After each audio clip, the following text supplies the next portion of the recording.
মানে আমি সেটা বলছি না, মানে আমি বলছি যে দেখো ওখানেই যে তোমার বিয়ে হবে এর তো কোনো মানে নেই। তখন তুমি কি আর মাধবপুরে আসতে পারবে? হ্যাঁ ঠিকই তো, যেমন তেমন ছেলের সঙ্গে তো আমার আর বিয়ে হবে না। নিশ্চয়ই বিলেতে থাকে এমন কোনো ছেলের সঙ্গে আমার বিয়ে হবে, কিংবা যে ডাক্তারি পড়ে বিলেতে যাবে এমন কারোর সঙ্গে আমার বিয়ে হবে। আমিও সেখানে গিয়ে হায়ার এডুকেশন নেব, তখন আর মাধবপুরে কি করে আসবো বলো? আসতে পারবো না। দিদি, তোমার সঙ্গে আমাদের আর দেখা হবে না, এটা তো আমরা ভাবতেই পারি না গো। দেখা আর হবে কি করে বলো? আমাকেও তো নিজের পায়ে দাঁড়াতে হবে, ভালো একটা বিয়ে করতে হবে। তোমরাই তো সবাই বললে। দিঠিমা, তুমি কি কথাটা শুনে আমাদের উপরে রাগ করলে মা? না কাকিমা, রাগ করার কিছু নেই। তোমাদের ছেলের খুব ডাঁট, খুব অহংকারী সে। তার তো আমার মতো মেয়েদের পছন্দ হয় না।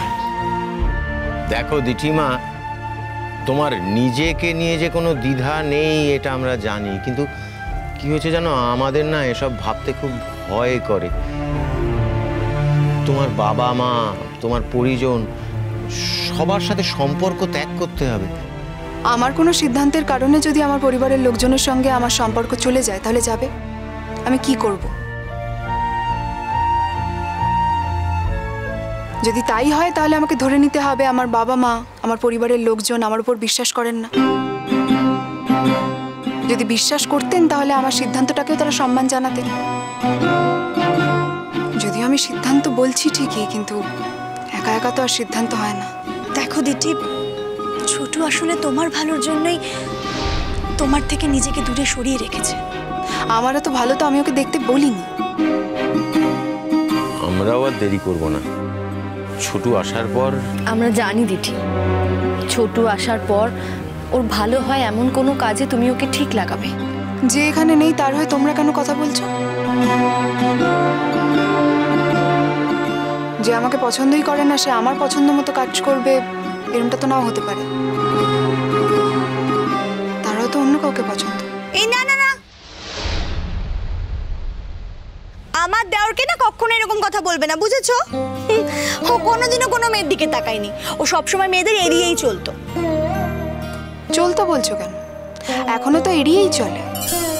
দিঠির কথা কিছু ভেবেছো? দিঠি আমার কাছে হিমালয়ের এক পারিজাত ফুলের মতো, যাকে যাকে দূর থেকে দেখে মুগ্ধ হওয়া যায় আর জীবনটাকে বদলে ফেলতে ইচ্ছা করে।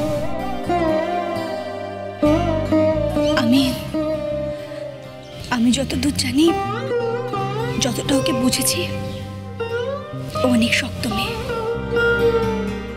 ও যদি কোনো সিদ্ধান্ত নিয়ে নেয় সেখান থেকে ও সরবে না। তা বলে তো ওর আমি এত বড় ক্ষতি করে দিতে পারি না। ওর একটা আলো ঝলমলে জীবন আছে, সেই জীবনটাকে আমি কিছুতেই অন্ধকারে রেখে দিতে পারি না। এমনও তো হতে পারে সেই আলো ঝলমলে জীবনটাই তোমার জীবন আলোয় মুড়িয়ে দিল। না বৌদি, তার আর সম্ভাবনা নেই। তবে দিঠি চেয়েছে বলেই হয়তো আমারও ইচ্ছা করছে। আমিও চাই এই অন্ধকার জীবন ছেড়ে আলোর দিকে যেতে, কিন্তু আমি কি করবো আমি জানি না। আমি খুব চিন্তায় আছি বৌদি। তুমি যাই করো ছোট, আমি তোমার পাশে আছি। আর আমি চাইব ওই অন্ধকার জগতের লোকজনদের তোমাকে শেষ করে দেওয়ার আগে তুমি একবার রুখে দাঁড়াও, একবার আলোর পথে ফেরার কথা ভাবো। খুব লোভ হয় বৌদি, খুব লোভ হয়। দিঠিকে দেখার পর আরো লোভ হচ্ছে, কিন্তু এর মধ্যে আর কোনো কিন্তু নেই ছোট, আর কোনো কিন্তু নেই। আলো আর অন্ধকারের মধ্যে যদি তোমাকে কিছু বেছে নিতে হয় তাহলে আলোকেই বাঁচা উচিত। ছোটদার ওপর তোমার খুব রাগ, তাই না দিঠিদি? আর রাগ হবে নাই বা কেন? রাগ হওয়াটা তো খুবই স্বাভাবিক। সত্যি খুব ডাঁটুর, নাহলে তোমার মতো একটা মেয়েকেও পাত্তা দেয় না। আমার ছোটদাটা না খুব অহংকারী। একটা কথা বলি দিঠি, মনে রেখো, ছোট একমাত্র তোমার প্রতি আকর্ষিত হয়েছিল। আমার জীবনে এই ঘটনাটা না ঘটলে তোমার বাড়ির লোকেদের সঙ্গে আলাপ হতো না। ও, আমার বাড়ির লোকের সাথে আলাপ হয়েছে বলে বলছো? তোমার সঙ্গেও আলাপ হতো না। আমার মতন একজন ক্রিমিনাল ছেলের সঙ্গে, একটা অন্ধকার জগতের ছেলের সাথে দেখা হয়ে তোমার লাইফে একটা ব্ল্যাক স্পট পড়ে গেছে দিদি। যত তাড়াতাড়ি সম্ভব এই ব্ল্যাক স্পটটা তোমার মুছে ফেলা উচিত।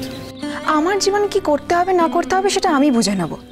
এই বিষয়ে আমি তোমার পরামর্শ চাইছি না। এখানে থাকতে কত ভয়ে ভয়ে থাকতে, ভালো করে কথাই বলতেন, কিন্তু বাড়ি ফিরে গিয়ে তোমার গলার জোরটা কিন্তু বেড়ে গেছে।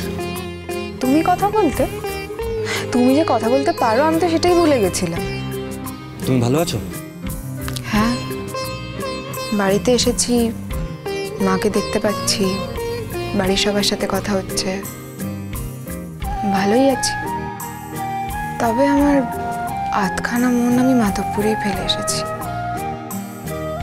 কার কাছে? হোম ট্যাক্স দিলাম। কার কাছে ফেলে এসেছি উত্তরটা তুমি খুঁজে বের করো। তোমাকে তো বললাম যে ছোট আজ পর্যন্ত কোনো মেয়ের দিকে তাকায়নি। ছোট তোমাকেই ভালোবেসেছে দিঠি, আর তোমাকে ভালোবেসেছে বলেই ও তোমাকে নিজের থেকে সরিয়ে রেখেছে, যাতে ওর সাথে জড়িয়ে তোমার কোনো ক্ষতি না হয়। দিঠি, আমার দেওয়াকে ভুল বুঝো না, ও তেমন ছেলেই নয়। খুব গায়ে লাগে না তোমার? লাগবে না? 5টা নয়, 7টা নয়, একটা মাত্র দেওয়ার আমার। খুব ভালো ছেলে ও।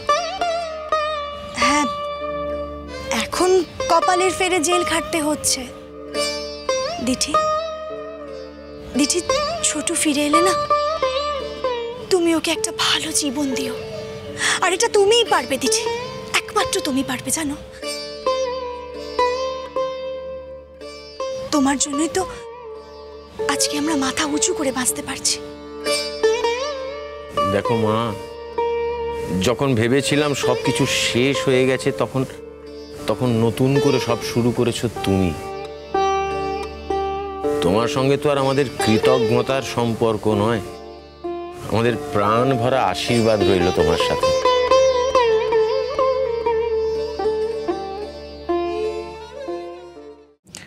আচ্ছা, সবাইকে দেখছি, দিঠি কোথায়? ওকে দেখছি না। দিঠি তো এই সময় চেম্বার করে, তবে আজকে ও এখানে চেম্বার করে একটা গ্রামে যাবে চেম্বার করতে। আজকে ফিরবে না, আজকে রাতে ওখানে থাকবে, কালকে ফিরবে। গ্রামে? মানে কোন গ্রামে? মাধবপুর।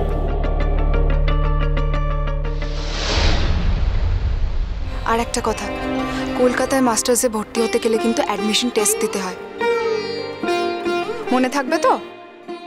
থাকবে বৌদি ভাই।